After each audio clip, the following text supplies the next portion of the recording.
اس زمین کے اوپر جو ہے وہ گزارے۔ میں جب بھی کبھی کسی ولی کی زندگی بیان کرتا ہوں تو سب سے پہلے میں یہ تلاش کرتا ہوں کہ انہوں نے تحصیل علم کہاں کیا۔ کیوں؟ اس لیے کہ ہمارا یہ دعویٰ ہے کہ ہمارے جتنے بھی اولیاء کرام ہیں کوئی بھی ان میں جاہل نہیں ہے۔ اللہ تعالیٰ نے جس کو اپنا دوست بنایا جاہل کو دوست نہیں بنایا، اور جب دوست بنا لیا تو جاہل رہنے نہیں دیا۔ تو میں سب سے پہلے یہ تلاش کرتا ہوں کہ انہوں نے تحصیل علم کہاں سے کیا۔ تو ابو الحسن خرقانی رحمۃ اللہ علیہ نے قرآن اور حدیث کہاں سے پڑھی؟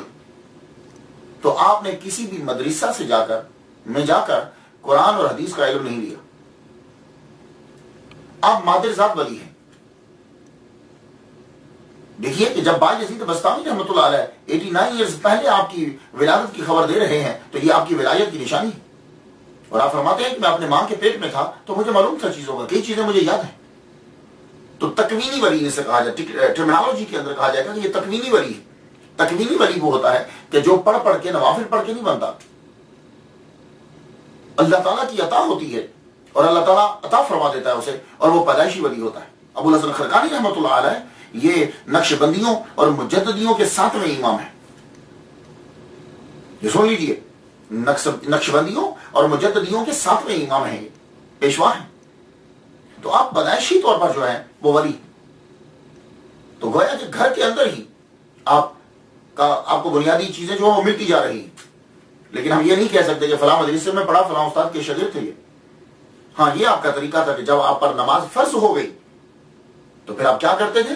عشاء کی نماز وہ جو ہے خرقان میں آپ ادا کرتے اور اس کے بعد آپ چلتے بایزید بستامی رحمۃ اللہ علیہ کے روزہ کی طرف آپ چلتے۔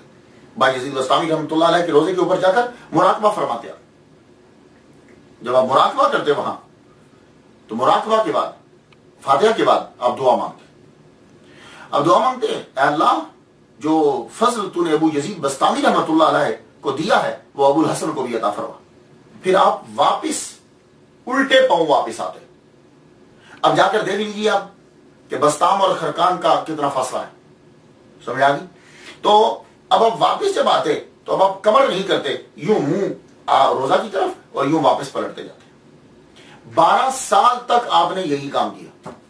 بلوغت کے بعد 12 سال تک آپ کا یہ طریقہ تھا۔ عشاء کی نماز آپ خرقان میں ادا کرتے، نماز ادا کرنے کے بعد بایزید بستامی رحمۃ اللہ علیہ کے روزے پر جاتے، وہاں مراقبہ کرتے اور یہی دعا روز مانگتے۔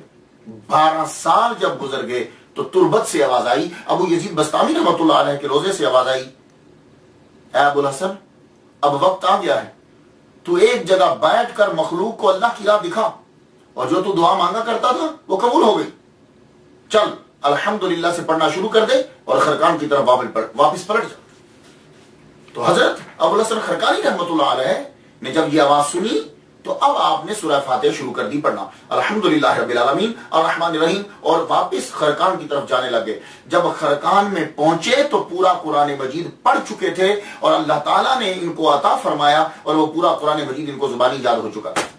یہ ہے قرآن کی تعلیم کہ یعنی بستام سے چلے، الحمد سے شروع کیا اور والناس خرقان تک ہو گیا اور پورا قرآن مجید زبانی یاد ہو گیا۔ یہ ان کی نظر ہے، اللہ کا کرم ہے۔